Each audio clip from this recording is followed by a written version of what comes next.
November 6, 1860. Somewhere in the tobacco country of Central Virginia, a plantation owner celebrated Abraham Lincoln's election victory with his favorite Cuban cigars, hand-rolled by the one man he trusted above all others in his household. By dawn, he was dead, his lips stained dark, his fingers clutching at a throat that had swollen shut. The local physician recorded it as apoplexy brought on by excessive celebration. The county records were sealed within a week. What the doctor's private journal revealed 70 years later would suggest something far more deliberate, far more calculated, and far more terrifying than anyone in that community could have imagined.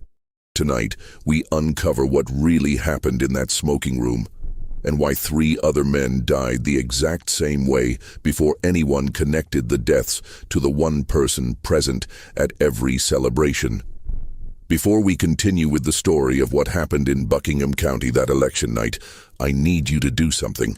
If you're listening from Virginia, North Carolina, Kentucky, or anywhere in tobacco country, leave a comment telling us what state you're from. This story touches every corner of the South, and I want to know how close you are to where this happened. And if you haven't subscribed yet, hit that button now, because stories like this, buried for over a century, are exactly what we uncover on this channel. The truth about that November night didn't emerge all at once. It came in fragments, whispered confessions, burned letters discovered decades later, and one leather-bound journal that should have been destroyed but wasn't. Buckingham County, Virginia, in the autumn of 1860, was a patchwork of rolling hills blanketed in tobacco plants, their broad leaves turning gold as harvest season approached its end. The county sat in the heart of Virginia's tobacco belt, where fortunes were built on the backs of enslaved labor and the quality of a man's crop determined his standing in society. The soil here was rich, dark, and fertile. The air perpetually carried the sweet, earthy scent of curing tobacco from the barns that dotted the landscape. The Haverford plantation sprawled across 1,200 acres of prime farmland, bisected by the Willis River and bordered by dense forests of oak and pine. The main house stood on a gentle rise, a 3-story Georgian manor with white columns and black shutters, surrounded by magnolias and flowering dogwoods. Behind it stretched the quarters where nearly 90 enslaved people lived, a small village unto itself with its own rhythms, its own whispered conversations, its own carefully guarded secrets. Colonel Marcus Haverford owned this domain with an iron fist wrapped in velvet gloves. At 53 years old, he cut an imposing figure, tall and broad-shouldered, with silver threading through his dark hair and sharp blue eyes that missed nothing. He'd earned his military title during the Mexican War, where he'd served with distinction and developed a taste for the finer things that military pay could never satisfy. His marriage to Catherine Pembroke, daughter of a Richmond tobacco merchant, had secured both his fortune and his social position. The colonel prided himself on being a progressive plantation owner. He didn't use the whip as freely as his neighbors. He allowed his enslaved workers garden plots and the occasional Sunday to themselves. He even permitted some to learn trades beyond field work, though reading and writing remained strictly forbidden. These small mercies, he believed, made him enlightened. They made him beloved among certain circles in Richmond who considered themselves forward-thinking while still defending the institution that made their lifestyle possible. But there were things the colonel could not abide: insolence, laziness, theft, and above all, any suggestion that the people he owned might imagine themselves his equals. For these transgressions, punishment came swiftly and publicly. The overseer, a rail-thin man named Silas Portwood, carried out these punishments with mechanical efficiency, his face betraying no emotion as he administered the lash or fitted the iron collar. In the hierarchy of the Haverford plantation, one man occupied a unique position. His name was Benjamin, though everyone called him Benj, and he had been born on the property 34 years earlier. His mother, Celia, had worked in the main house until her death from fever when Benj was 12. The colonel, recognizing the boy's quick mind and steady hands, had trained him in the art of tobacco preparation, a skill that required years to master and was worth its weight in gold. Benj had light brown skin, thoughtful dark eyes, and a quiet demeanor that made him easy to overlook. He was average height, slim but strong from years of physical labor, with long fingers stained permanently brown from handling tobacco leaves. He rarely smiled, but he never scowled either. He moved through the plantation like water, finding the path of least resistance, drawing no attention to himself, always watching, always listening. The colonel trusted Benj in a way he trusted few others, white or black. Benj had access to the colonel's private office, his study, even his bedroom when delivering the special cigars the colonel favored. Benj knew which tobacco leaves to select for rolling, how to age them properly, how to add just the right touch of rum or brandy to the tobacco for flavor. He knew the colonel's preferences better than the colonel's own wife did. What the colonel didn't know was that Benj could read. His mother had taught him in secret, using a battered Bible and newspapers she'd stolen from the trash. She'd made him swear never to reveal this skill, had impressed upon him that knowledge was the most dangerous thing a slave could possess. When she died, Benj had continued his education in stolen moments, reading whatever he could find, teaching himself about the world beyond the plantation's boundaries. He'd read about the debates in Congress. He'd studied the maps showing free states and slave states. He'd learned about poison from a medical text he'd found in the colonel's library, memorizing the symptoms of various toxic substances before carefully returning the book to its shelf. He knew about belladonna and arsenic, about hemlock and foxglove, about all the things that grew in Virginia's woods and gardens that could kill a man if prepared correctly. And he knew about tobacco, not just how to cure it and roll it, but about the chemicals it contained, about nicotine's properties as both stimulant and poison, about dosage and concentration, and the fine line between pleasure and death. The autumn of 1860 brought unprecedented tension to Buckingham County. The presidential election loomed, and the very air seemed charged with anxiety. In Richmond, politicians thundered about states' rights and northern aggression. In plantation dining rooms, men debated whether Virginia would follow South Carolina into secession if Lincoln won.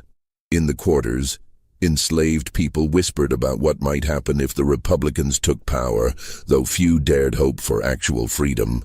Colonel Haverford was a Southern Democrat, a supporter of John Breckinridge, and a fierce defender of slavery as both economic necessity and biblical mandate. But he was also a pragmatist. He diversified his investments, maintaining business connections in the North, hedging his bets against political upheaval. Some of his neighbors considered this nearly treasonous. The colonel considered it good business. He hosted a dinner party 2 weeks before the election, gathering a dozen of the county's most prominent men to discuss strategy.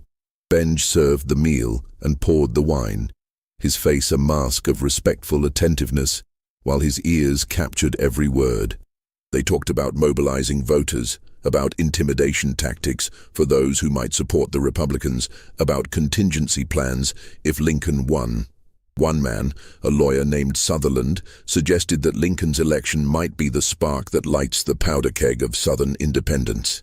The colonel disagreed. Lincoln's election means nothing without congressional support. The man's a backwoods lawyer with delusions of adequacy. He'll be hamstrung from day one. We'll weather this storm as we've weathered all the others. Our way of life is ordained by God and secured by economics. No amount of northern moral posturing can change that.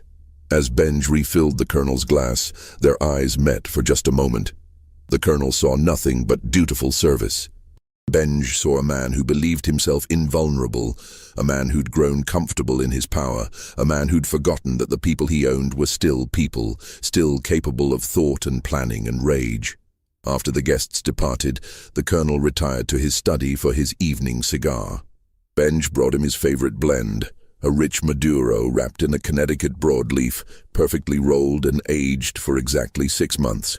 The colonel lit it with a satisfied sigh, settling back in his leather chair to savor the complex flavors, the smooth draw, the perfect burn. "You've outdone yourself with this batch, Benj," the colonel said, examining the cigar with appreciation. The flavor is exceptional. What did you do differently? Just a touch more aging time, sir, Benj replied softly. And I selected only the finest leaves from last season's crop, the ones that cured in the north barn, where the temperature stayed most consistent. Well, whatever you did, keep doing it. These are the finest cigars I've ever smoked, and I've smoked Cuban tobacco that cost more than you're worth. Benj nodded, his expression unchanging. Thank you, sir. I'll prepare another batch for next month. The colonel didn't notice that Benji's hands never trembled, that his voice never wavered, that he showed no reaction at all to being valued less than rolled tobacco. Benj had learned long ago to bury his feelings so deep that even he sometimes forgot they were there. But they were there, waiting, patient as the tobacco curing in the barns. Election day arrived under grey November skies, the air sharp with the promise of winter. Polls in Buckingham County opened at dawn, though voting was restricted to white male property owners, a fraction of the population. The colonel rode into town early, dressed in his finest suit, eager to cast his ballot, and then retire to the courthouse to await results with other men of standing. The news came by telegraph before midnight. Abraham Lincoln had won. He'd carried the North decisively, and though he'd received not a single electoral vote from the South, the mathematics of victory were undeniable. In Buckingham County, the courthouse erupted in angry shouting. Men who'd been drinking since the polls closed now drank harder, their voices rising in fury and disbelief. The colonel returned to the plantation around 2 a.m, his carriage rattling up the dark drive at dangerous speed. He stormed into the house, shouting for his wife, for whiskey, for Benj to bring his cigars. Catherine Haverford appeared in her dressing gown, her face pale and frightened. The house slaves emerged from their rooms, roused by their master's bellowing. "It's done," the colonel announced, his face flushed with alcohol and rage. "That rail-splitting bastard has won, but I'll be damned if it changes anything on my land. Do you hear me? Nothing changes here." He stalked into his study and slammed the door. Through the heavy wood, the household could hear him pacing, cursing, throwing things. Catherine retreated to her room. The other servants exchanged glances and disappeared back to their quarters, grateful not to be the target of the colonel's wrath. Only Benj remained, standing in the hallway outside the study, waiting. He knew the colonel would summon him. The man always smoked when agitated, and tonight he would smoke more than usual. Benj had prepared for this. For months, he'd been preparing.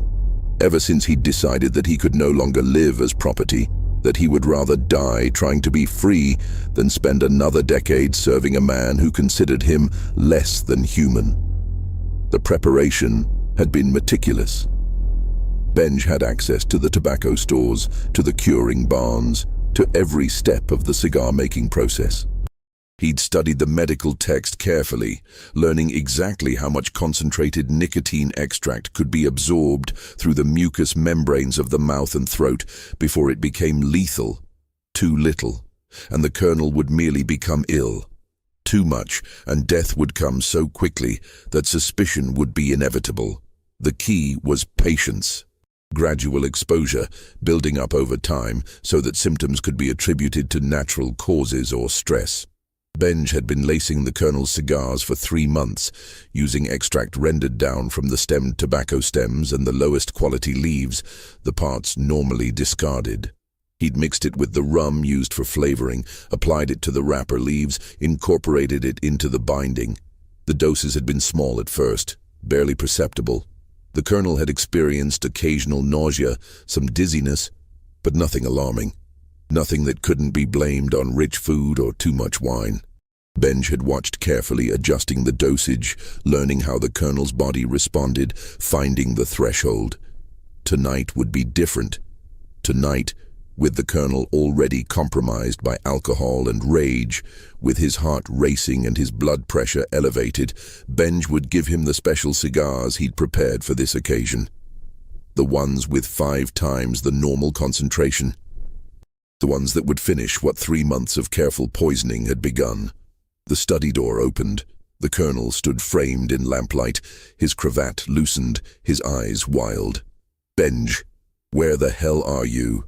Bring me my cigars, the whole box, and brandy, the good French brandy." "Yes, sir," Benj replied, his voice steady. "Right away, sir." He walked to the colonel's private closet where the best cigars were kept in a humidor, a beautiful wooden box with Spanish cedar lining that maintained the perfect environment. Benj had prepared 2 boxes of cigars that looked identical to the colonel's usual favorites. One box contained cigars with his standard preparation. The other contained the cigars that would kill the colonel before dawn. Benji selected the lethal box and carried it to the study, along with a crystal decanter of brandy and a glass. The colonel had collapsed into his leather chair, his face in his hands. When he looked up, Benj saw something he'd rarely witnessed, genuine fear behind the anger. "Do you understand what this means?" Benj the colonel asked, his voice hoarse. "That man Lincoln wants to destroy everything we've built here. He wants to tear down the entire social order, the very foundation of civilization." "It must be very troubling, sir," Benj said, setting down the box and pouring brandy. "Troubling, it's catastrophic. There will be war, mark my words. And when it comes, every man in Virginia will have to choose a side." The colonel took the brandy glass and drank deeply. "But not tonight. Tonight, I'm going to smoke and drink and try to forget, for a few hours, what's coming." He opened the cigar box and selected one, examining it with bleary appreciation. "At least I still have these. At least I still have the best tobacco in Virginia, and a man who knows how to prepare it properly." He lit the cigar and drew deeply, his eyes closing in momentary pleasure. Benj stood quietly by the door, watching. The colonel smoked steadily, working through the first cigar in less than 20 minutes, before immediately lighting a second. He drank more brandy. He ranted about northern aggression, about states' rights, about the Constitution. His words became increasingly slurred, his movements less coordinated. "You're a good Negro, Benj," the colonel said at one point, his eyes struggling to focus. "I've always treated you fairly. Haven't I given you important work? Trusted you with responsibilities? You're grateful for that, aren't you?" "Yes, sir," Benj replied. Inside his chest, his heart hammered, but his face remained impassive. "Very grateful, sir." The colonel finished the second cigar and reached for a third. His hand trembled slightly as he brought it to his lips. Feeling oddly warm, he muttered, "Must be the brandy." But he lit the cigar anyway, drawing the poisoned smoke deep into his lungs, letting it coat his mouth and throat with concentrated nicotine that his body could no longer process. By the 4th cigar, the colonel's skin had taken on a grayish pallor. Sweat beaded on his forehead despite the cool night air. His breathing had become labored, each inhalation requiring visible effort. He tried to stand but fell back into the chair, his legs refusing to support him. "Don't feel well," he gasped. "Something's wrong. Benj, get the doctor." "Right away, sir," Benj said, but he didn't move. He stood there, watching the colonel's pupils dilate, watching his hands clutch at his chest, watching the man who'd owned him struggle for breath. The colonel's eyes widened with sudden understanding. He looked at Benj, really looked at him, and in that moment seemed to see past the mask of dutiful servitude to the intelligence and rage beneath. "You," he whispered. "You did this." Benj said nothing. He simply stood there, his face expressionless, as the colonel's breathing became increasingly shallow and rapid. Nicotine poisoning, Benj knew from his reading, caused the heart to race while simultaneously paralyzing the muscles needed for breathing. The victim remained conscious almost until the end, aware of what was happening, but unable to stop it. The colonel tried to call out, but his throat had swollen, his voice reduced to a strangled wheeze. He reached toward Benj with one shaking hand, whether in appeal or accusation, Benj couldn't tell and didn't care. He watched as the colonel's hand fell back to the armrest, as his eyes glazed over, as his chest stilled. The study clock chimed 4 times. Outside, the first birds began their pre-dawn songs. Inside, the colonel slumped in his chair, his lips stained dark from tobacco. 4 cigars burned down to nubs in the ashtray beside him, an empty brandy decanter on the desk. Benj finally moved. He walked to the colonel and checked for a pulse, finding none. He collected the cigar box with the poisoned cigars and replaced it with the identical box containing normal ones.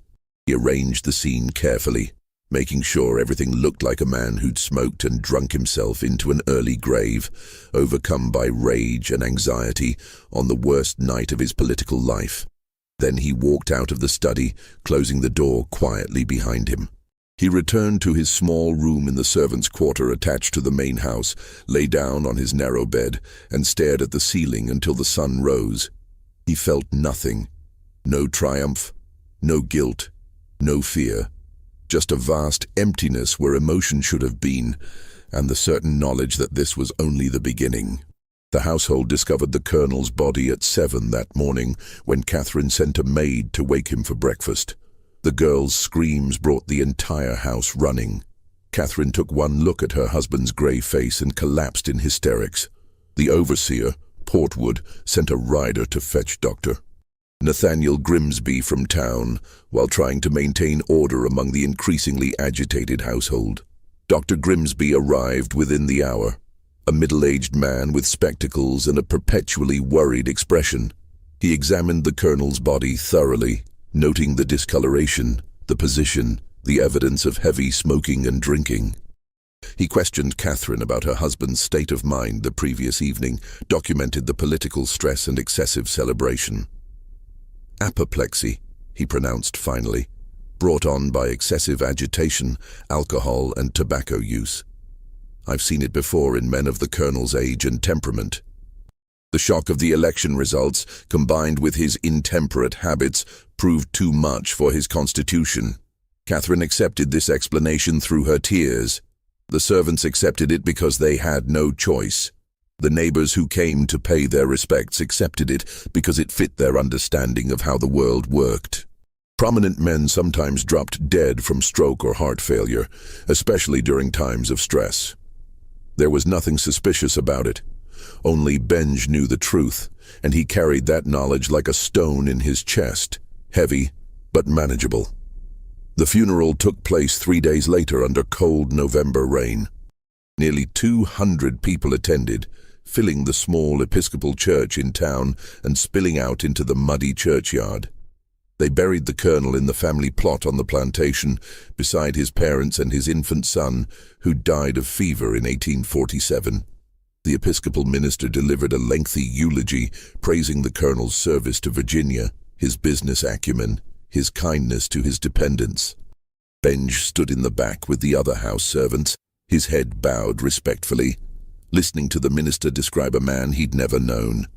The colonel the minister eulogized bore little resemblance to the man who'd told Benj he was worth less than a cigar, who'd watched without expression as Portwood whipped field hands for minor infractions, who'd sold a woman's children to settle a gambling debt.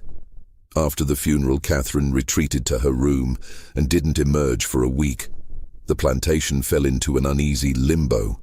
Portwood continued running the agricultural operations, but questions of ownership and long-term management remained unresolved. The colonel had died without a will, and his nearest male relative was a nephew in Charleston who showed no interest in managing a Virginia tobacco plantation.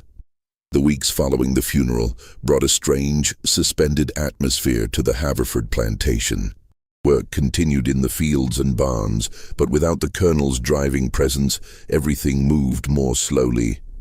Catherine remained closeted in her rooms, seeing no one but her personal maid. Portwood grew increasingly harsh, as if trying to compensate for the absence of authority with excessive discipline. Benj continued his work, preparing tobacco, rolling cigars, moving through the house like a ghost. No one questioned him. No one suspected him.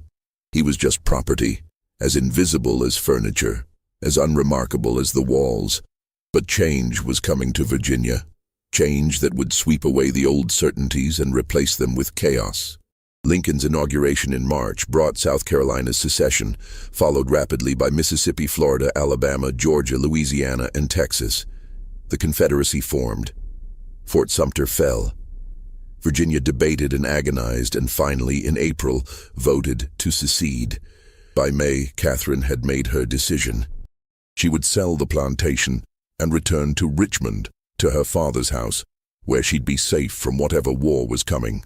The nephew from Charleston agreed to handle the sale. Portwood would stay on to manage the property until a buyer could be found.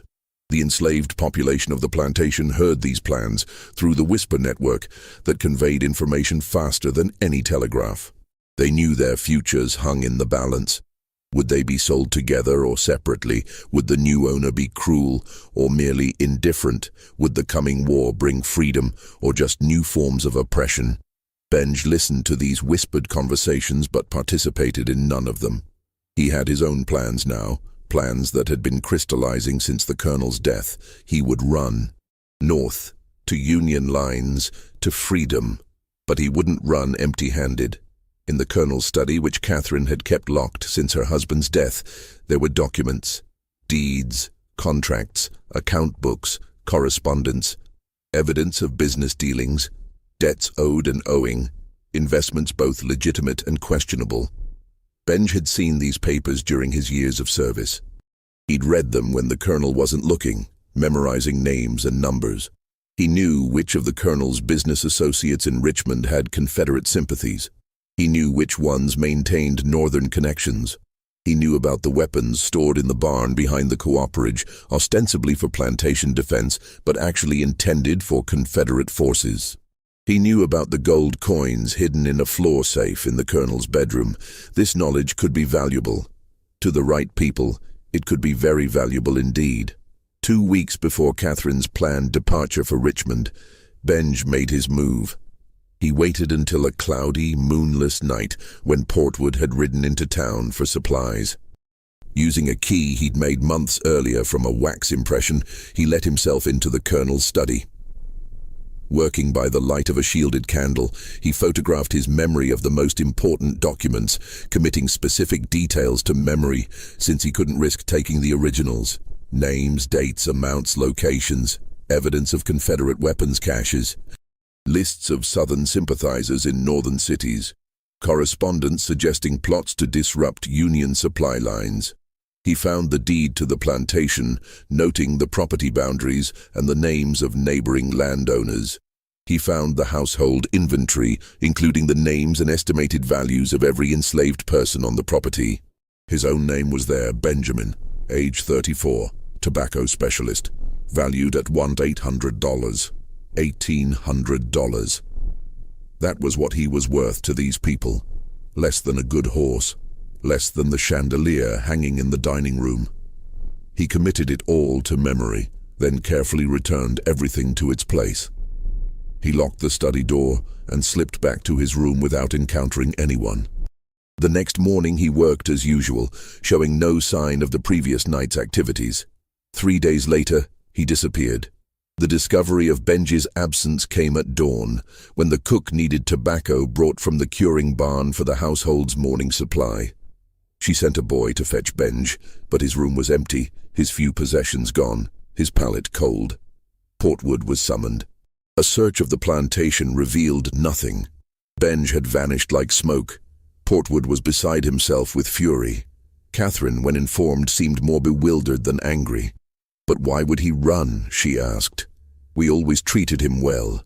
He had important work, responsibilities. Why would he throw all that away? The answer, of course, was that Benj had never had anything to throw away.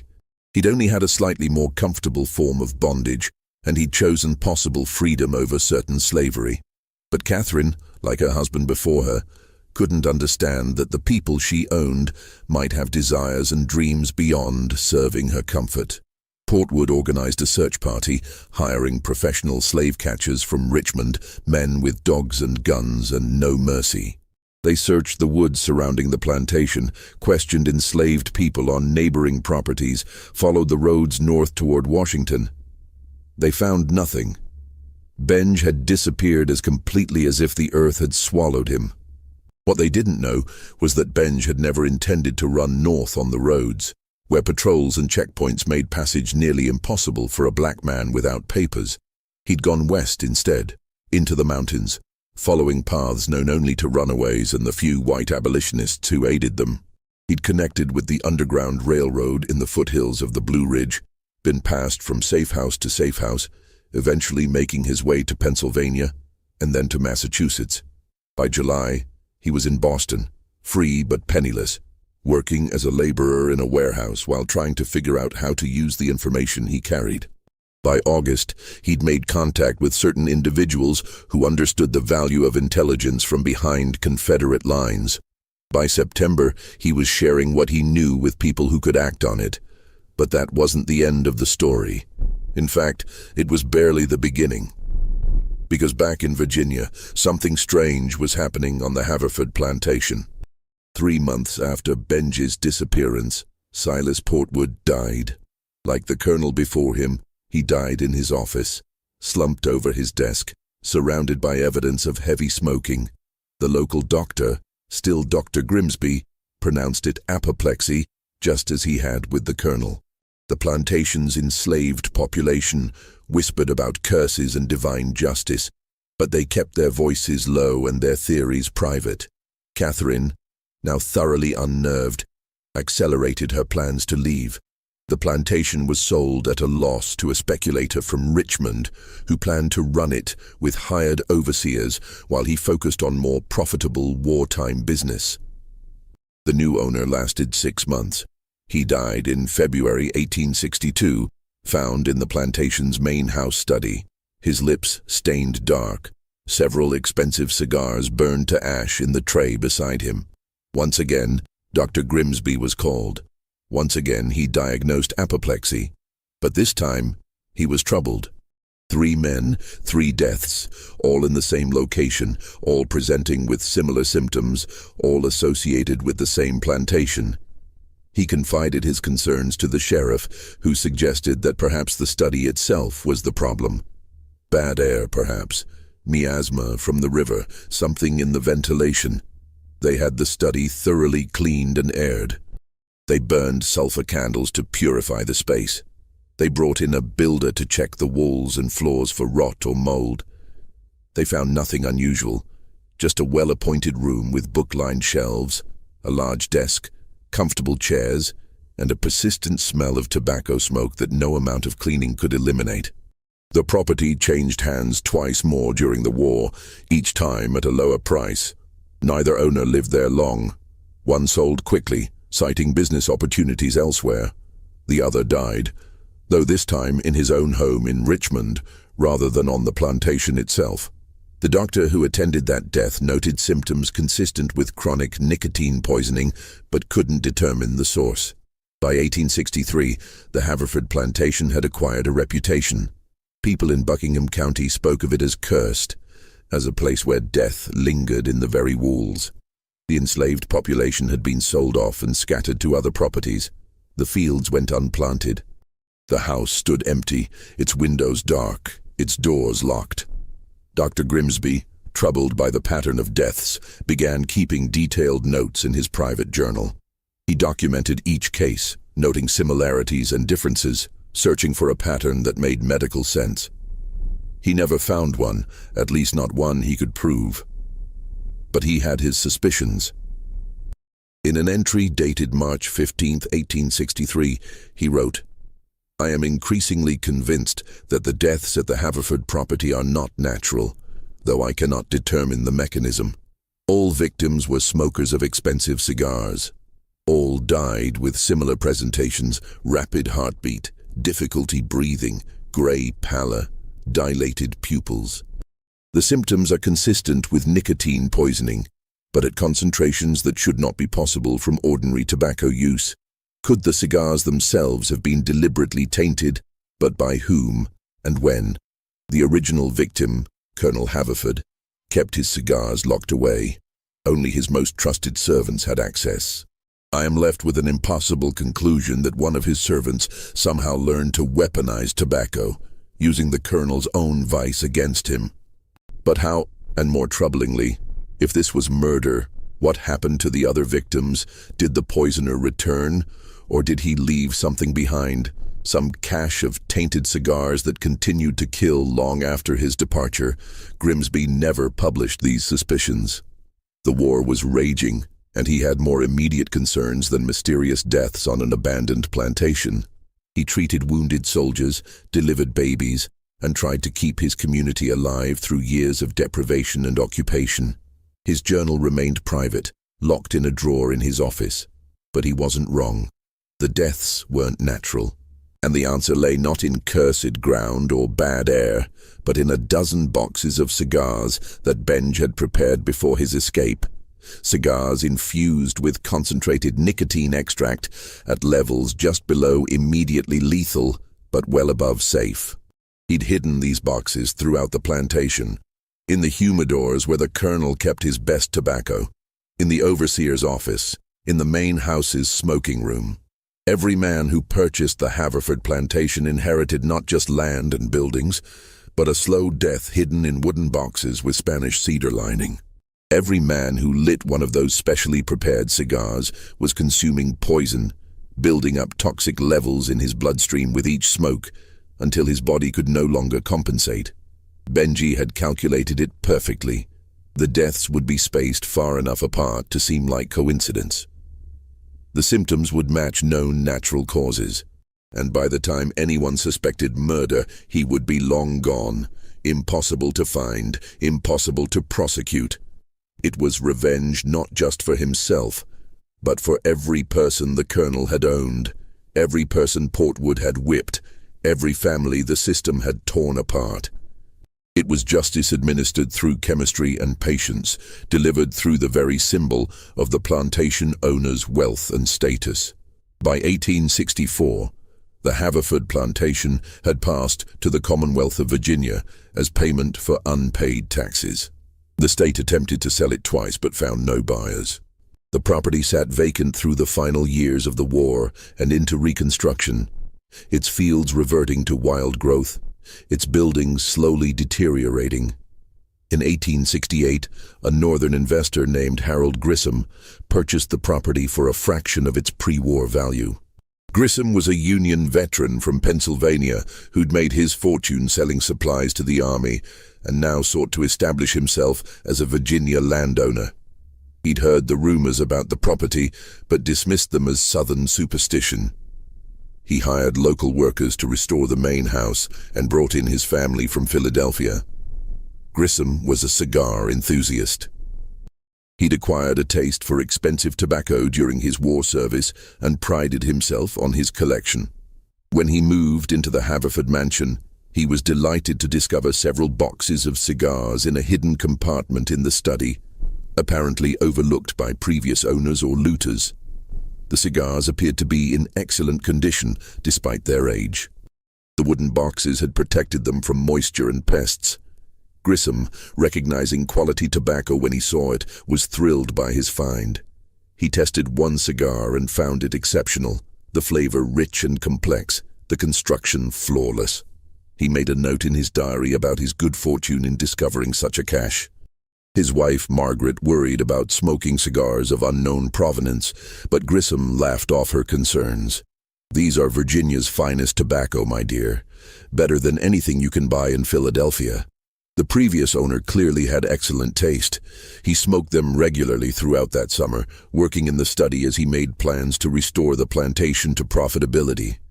He would grow tobacco again, he decided, though he'd use free labor instead of enslaved. He'd modernize the operation, apply northern efficiency to southern agriculture. He'd prove that the plantation system had been economically inefficient all along. By September, Grissom was frequently ill. He complained of dizziness, nausea, irregular heartbeat. The local doctor, no longer Dr. Grimsby, who died during the war, attributed these symptoms to the Virginia heat and the stress of managing a large property. He prescribed rest and moderation in all things. Grissom ignored this advice. He continued smoking his cigars, continued pushing himself to work long hours, continued making plans for the plantation's future. By October, his symptoms had worsened dramatically. His hands trembled constantly. His skin had taken on a grayish cast. He experienced frequent episodes where his heart would race uncontrollably, leaving him gasping for breath. His wife insisted on bringing in a specialist from Richmond. Dr. Edmund Waters examined Grissom thoroughly and found him suffering from what appeared to be chronic nicotine poisoning. When questioned about his tobacco use, Grissom admitted to smoking 5 or 6 cigars daily, sometimes more when working late. "That's excessive," Dr. Waters said bluntly, "but shouldn't produce symptoms this severe unless the tobacco itself is unusually potent or somehow contaminated." He asked to examine Grissom's cigars. Grissom showed him the boxes he'd found, explaining that they'd been hidden in the study for years. Dr. Waters took several cigars back to Richmond for analysis by a chemist he knew at the Medical College of Virginia. The chemist's report, delivered 2 weeks later, was alarming. The cigars contained nicotine at concentrations 4 to 5 times higher than normal. More disturbing, the distribution was uneven, suggesting deliberate adulteration rather than natural variation. Someone had infused these cigars with concentrated nicotine extract, essentially turning them into poison delivery devices. Dr. Waters immediately sent word to Grissom to stop smoking the cigars and destroy them. But the message arrived too late. Grissom had died the night before, alone in his study, a half-smoked cigar still clutched between his fingers. The local sheriff, prompted by Dr. Waters' report, opened an investigation. He questioned the household staff, examined the study, and sent more cigars to Richmond for analysis. All tested positive for excessive nicotine. The sheriff concluded that Grissom had died by misadventure, the victim of tainted tobacco of unknown origin. But Dr. Waters wasn't satisfied with this explanation. He knew the Haverford plantation's history, knew about the previous deaths. He requested access to Dr. Grimsby's papers and was eventually given permission to review the old doctor's private journals. Reading Grimsby's suspicions, Waters began to piece together a pattern. All the deaths involved men who'd purchased the Haverford plantation. All had occurred in or around the study. All involved heavy cigar smoking, and all had presented with symptoms consistent with nicotine poisoning. The first death, Colonel Haverford himself, had occurred in November 1860, the night of Lincoln's election. The colonel had been a heavy smoker who had a slave named Benjamin prepare his cigars. Benjamin had disappeared shortly after the colonel's death, ostensibly running north to Union territory. What if Benjamin hadn't just been running from slavery? What if he'd been fleeing from murder? What if he'd spent months, perhaps years, carefully poisoning his owner through the very cigars the colonel prized so highly? Waters couldn't prove any of this. Benjamin, if he was still alive, was somewhere in the north, beyond Virginia's jurisdiction. The other potential witnesses, the enslaved people who'd lived on the plantation, had been sold and scattered. The physical evidence, the poisoned cigars, had now been destroyed on his own orders to prevent further deaths. But the pattern was clear. Someone, almost certainly Benjamin, had created those lethal cigars before his escape. He'd hidden them throughout the plantation, knowing they'd eventually find new victims among the men who profited from slavery. He'd weaponized tobacco, turning the plantation's cash crop into an instrument of delayed revenge. Dr. Waters documented his theory in a detailed report to the sheriff, laying out the evidence and explaining the medical mechanism. The sheriff filed it away, unsure what to do with accusations against a man who'd been gone for nearly 8 years and whose current whereabouts were unknown. The Grissom family sued the Commonwealth of Virginia, claiming they'd been sold a death trap. The case dragged through courts for 2 years before being dismissed. The Haverford plantation reverted to the state once again. This time, no one would buy it. The property acquired a reputation as genuinely cursed, a place where death lingered in the very foundations. Local people told stories about it, each tale growing more elaborate with retelling. They spoke of angry ghosts and land soaked in suffering, of tobacco fields that refused to grow, and buildings that repelled all inhabitants. The truth, as Waters understood it, was both simpler and more terrifying than any ghost story. The curse wasn't supernatural. It was chemical, calculated, and entirely human. It was the revenge of a man who'd been reduced to property, who'd studied his oppressors' weaknesses and exploited them with methodical precision. In 1872, 12 years after Colonel Haverford's death, a letter arrived at Dr. Edmund Vorter's office in Richmond. It bore a Boston postmark and no return address. Inside, written in precise, educated handwriting, was a confession. The letter began simply, "Sir, I understand you have been investigating the deaths at the former Haverford plantation in Buckingham County. I write to inform you that your suspicions are correct. My name is Benjamin Freeman, formerly the property of Colonel Marcus Haverford. I killed him. I also killed Silas Portwood and created the means by which several other men died. I am not sorry. I am writing to you so that the truth may be known, and so that you may understand that what happened was not curse or accident, but justice." The letter continued for several pages, laying out in clinical detail exactly what Benj had done. He described his years of study, learning to read in secret, educating himself from stolen books. He explained his discovery of nicotine's properties as both stimulant and poison, his experiments with concentration and dosage, his careful testing to find the threshold between illness and death. "I began with small doses," the letter read, "mixed into the Colonel's cigars over a period of months. He would feel mildly unwell but attribute it to other causes. His body was building up a tolerance, but also accumulating damage to his heart and nervous system. By election night, he was already compromised. The heavily dosed cigars I prepared for that evening were merely the final blow to a system already weakened." Benj described his preparation of additional boxes of poisoned cigars, his decision to hide them throughout the plantation. "I knew the property would be sold," he wrote. "I knew other men would come, men who saw profit in the land where I and others had suffered. I left them gifts. Boxes of the finest tobacco, aged and rolled to perfection, infused with concentrated death. Whoever found them would think themselves fortunate. They would smoke, and they would die, as the Colonel died, wondering what had gone wrong." The letter explained his escape, his journey north, his new life in Boston. He'd taken the surname Freeman for obvious reasons. He worked as a tobacconist, ironically enough, using his legitimate skills to earn an honest living. He'd married, he had children. He was, by all measures, a respectable member of his community. "I tell you this," the letter concluded, "not from guilt, for I feel none, but from a desire for truth.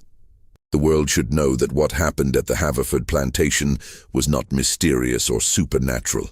It was the deliberate action of a man who had been told his entire life that he was property, that he existed only to serve, that his thoughts and feelings in humanity meant nothing.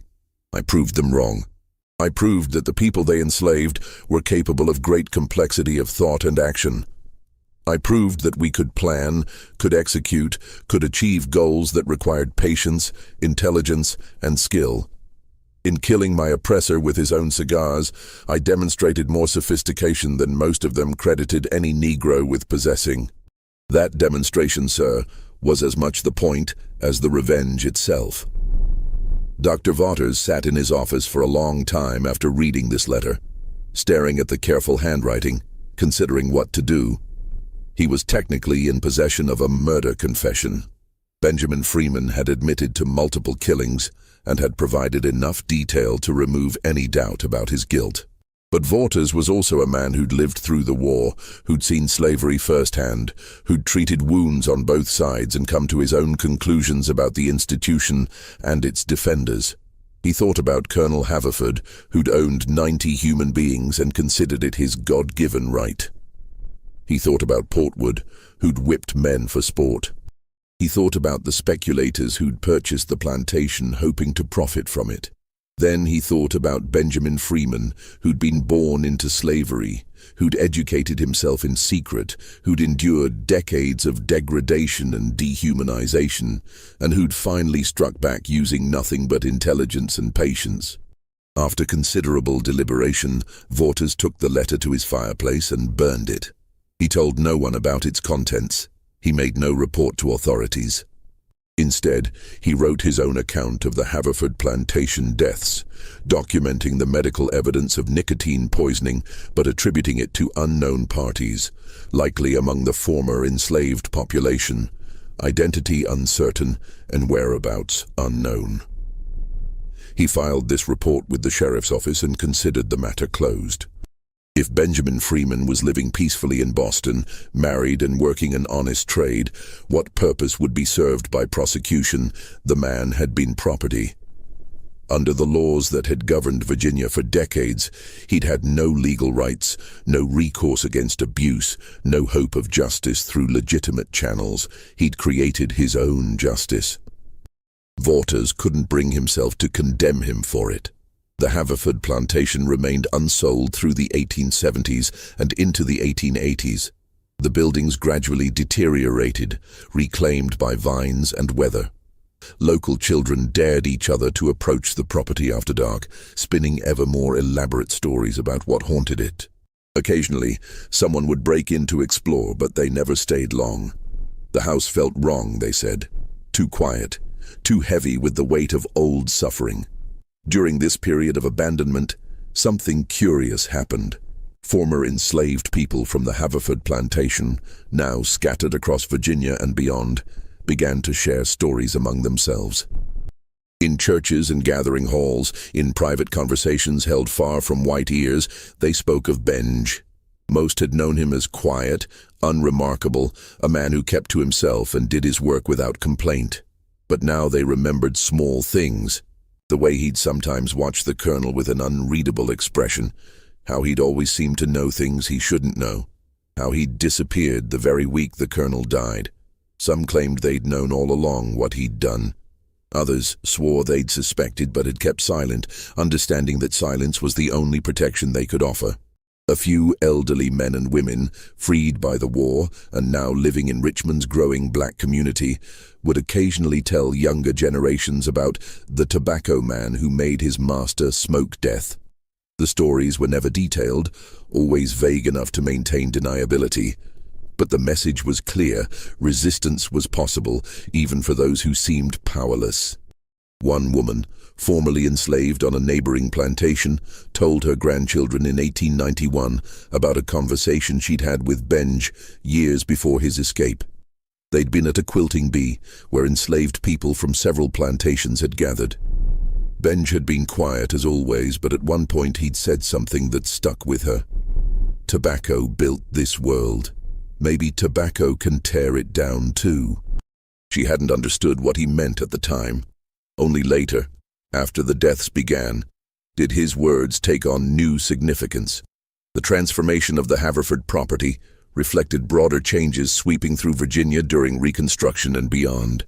The old plantation system had collapsed, replaced by sharecropping and wage labor that often proved only marginally better than slavery. But the land itself became symbolic of something. The impermanence of the system that had seemed eternal, the vulnerability of those who'd believed themselves invincible. By the time the main house burned in 1889, attitudes toward the property had calcified into superstition and avoidance. No developer would touch it. No farmer wanted to build near the old house site. The very ground seemed tainted, though of course it was memory that poisoned the land, not anything in the soil itself. The stories grew more elaborate with each telling. Lights seen in windows of the ruined house, phantom smells of tobacco smoke drifting through empty rooms, the sound of footsteps pacing the study where so many had died. What no one discussed openly, but many understood privately, was that the curse on the Haverford plantation was the curse of slavery itself. The property had been built on human suffering, maintained through violence and degradation, and when that foundation crumbled, everything built upon it collapsed as well. The deaths of the white men who'd tried to profit from it seemed like justice to some, coincidence to others, but everyone agreed the place was better left abandoned. In 1896, 2 years after Benjamin Freeman's death in Boston, a black newspaper in Richmond published a cryptic obituary notice that had been submitted anonymously. It read, "Benjamin Freeman, formerly of Buckingham County, died in Boston at age 68. He was a tobacconist of great skill, known for the care he took in his craft. He leaves behind a wife, 3 children, and a legacy that some will understand and others will never comprehend. May he rest in the freedom he earned. The notice generated no comment from white newspapers, but it was quietly reprinted in black publications across Virginia and as far north as Philadelphia. The land itself was eventually subdivided and sold to various farmers who planted corn and wheat instead of tobacco. None of the new owners built on the original house site. They all chose different locations, as far from the old center of the plantation as possible. The original boundaries were forgotten. The memory of what had happened there faded into local legend, another ghost story among many. Dr. Edmund Waters died in 1895, taking his knowledge of Benjamin Freeman's confession to his grave.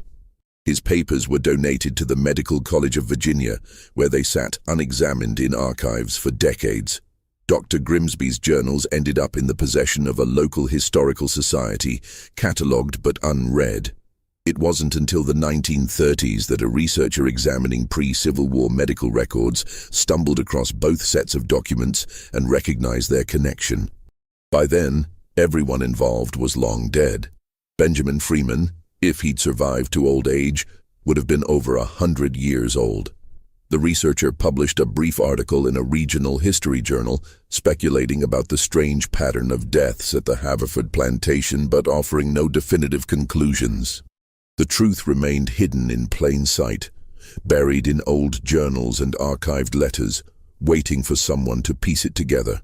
That finally happened in 1958, when a graduate student at the University of Virginia, researching plantation life in Buckingham County for her dissertation, found Waters' unpublished account among his papers. The account mentioned a letter from someone named Benjamin Freeman, but didn't include the letter itself, which Waters had destroyed. Intrigued, the student cross-referenced the name with Boston city directories from the 1870s and 1880s. She found a Benjamin Freeman listed as a tobacconist on Beacon Street, married to a woman named Harriet, with 3 children. The business had operated successfully for over 20 years before Freeman's death in 1894 at the age of 68. Further research uncovered a brief obituary in a Boston newspaper, describing Freeman as a respected member of the community, a deacon at his church, a skilled craftsman known for the quality of his tobacco products. The obituary made no mention of his birth in slavery or his origins in Virginia. He'd created a new life, a new identity, and kept his secrets until death.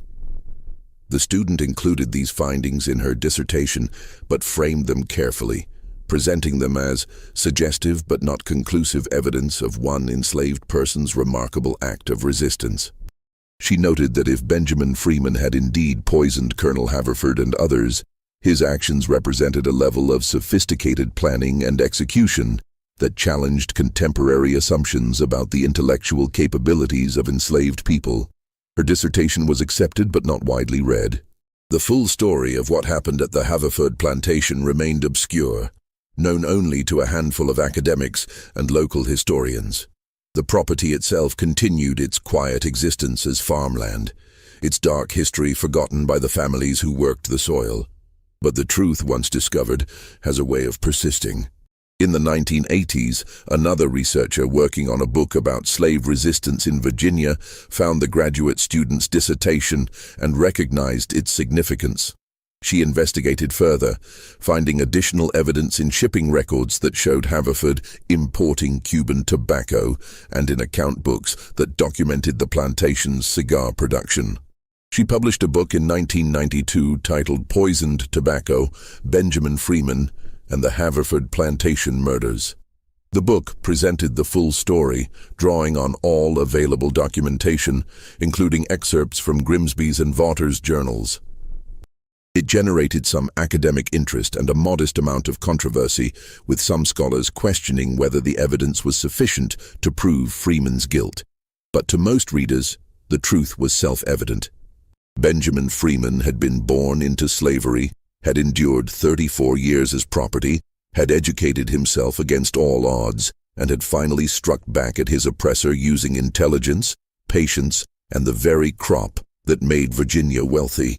He'd turned tobacco, the foundation of the plantation economy, into a weapon of resistance and revenge. He'd killed not just one man, but several, not through passion or violence, but through calculated poisoning that mimicked natural causes. He'd escaped to freedom and built a successful, respectable life, never once betraying through word or deed what he'd done or what he was capable of doing. He'd proven, in the most dramatic way possible, that enslaved people were human beings capable of sophisticated thought and action, that they could plan and execute complex schemes, that they possessed intelligence and agency their oppressors consistently denied them, and he'd done it all with cigars. The tobacco that represented Virginia's wealth, that funded the plantation system, that was produced through enslaved labor, became the instrument of that system's destruction, at least in one small corner of Buckingham County. The masters smoked their own downfall, literally inhaling the concentrated essence of their crime. Benjamin Freeman lived free for 34 years, exactly the same number of years he'd spent enslaved. He died in his bed, surrounded by family, his secrets intact. He was buried in a Boston cemetery under a simple headstone that read, "Benjamin Freeman, 1826-1894, beloved husband and father, now at rest." The Haverford plantation is farmland now, divided among several owners, its dark history known only to academics and local historians. The buildings are gone. The tobacco barns have collapsed. The quarters where 90 people once lived in bondage have returned to forest, but the land remembers. The soil that was enriched with blood and sweat and tears remembers. And somewhere in the archives, in journals and letters and research papers, the truth remains, waiting to be discovered again by each new generation that asks what really happened on that election night in November 1860, when a slave killed his master with poisoned cigars and walked away into freedom. Final CTA, Integrada Naturalmente Narrativa. This is the story of Benjamin Freeman, tobacconist, deacon, father, and murderer. It's a story about revenge and resistance, about intelligence and patience, about a man who refused to accept his status as property and did something about it. Whether you see him as villain or hero depends on where you stand, but his actions remain undeniable.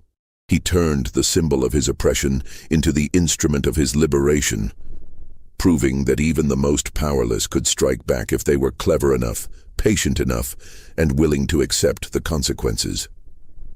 What do you think of this story? Do you believe Benjamin Freeman was justified in what he did? Or do multiple wrongs never make a right, even in the context of slavery? Leave your thoughts in the comments below.